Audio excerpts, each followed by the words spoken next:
Let me give you a piece of my mind, so there can be peace in my mind.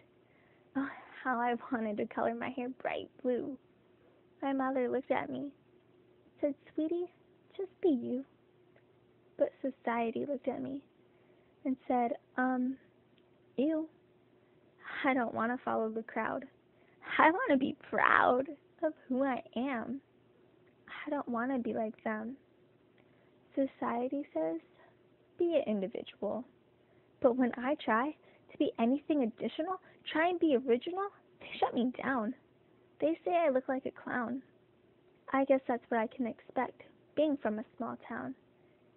Stop being so quiet and so shy. Stand up. Give them a piece of your mind.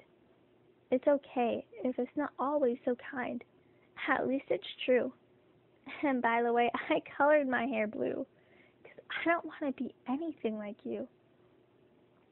Yesterday, I sat in the audience, watched, listened, and I was afraid. But today, I stand in the center of the stage, and I am loud, and I am brave.